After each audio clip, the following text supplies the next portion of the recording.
G'day viewers, on the bench today I've got an Icom IC-718. This is 160 through to 10 meters, all mode radio. These are a great little radio. I was going to use this one portable until in the previous video the 10 Tech turned up. So now what do I do with this radio?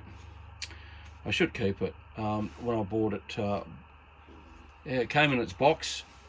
It's in really good nick.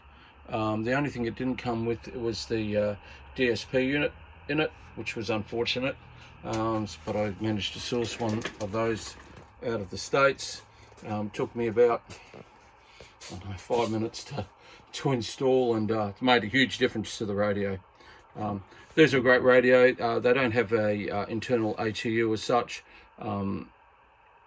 Yeah, just for the size of the radio.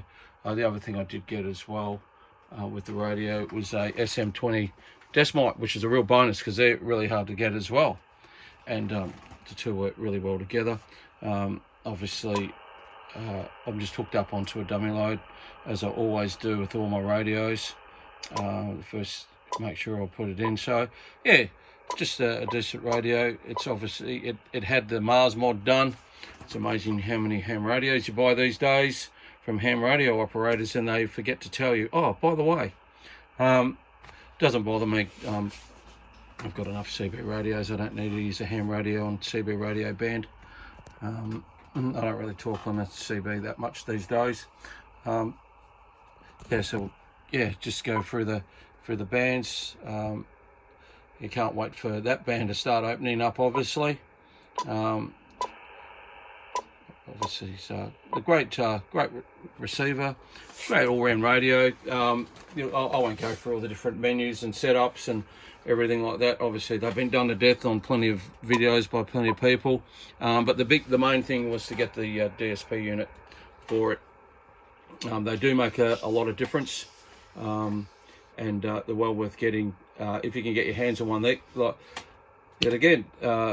Getting hard to get. These radios are sort of menu driven. There's a bit of menus in there as such, different things, but not too bad, fairly easy to use. Yeah, just press that back, and yeah, it's got said everything you need in a radio. A great, what they call it, entry-level radio as such, I don't know. Do everything every other ham radio seems to do. You listen and you talk, but yeah, got it in really good condition. Couldn't be happier with it. I've used it a fair bit on the ham bands. I've got great reports. Look, they're not going to be the be all and end all of ham radios. They're an entry level. As such, basic. You get what you pay for ham radios these days. What did I pay for this one? I think I paid $5.50 for it, and couldn't be happier.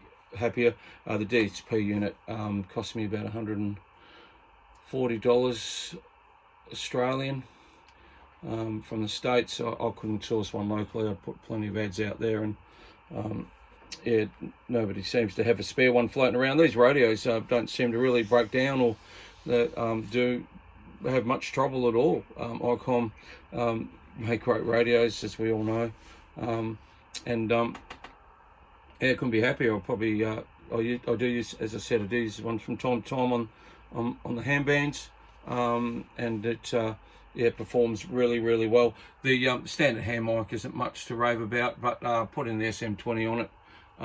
You can set these up so you can get some pretty good audio out of them. Okay. That's just a brief overview of the IC-718 without delving into all the facts and figures and menus and functions and everything. As I said, you know, that's all been done. But I'm pretty happy to have one of these radios in the shack, and definitely a keeper for me. You know, people have a backup radio.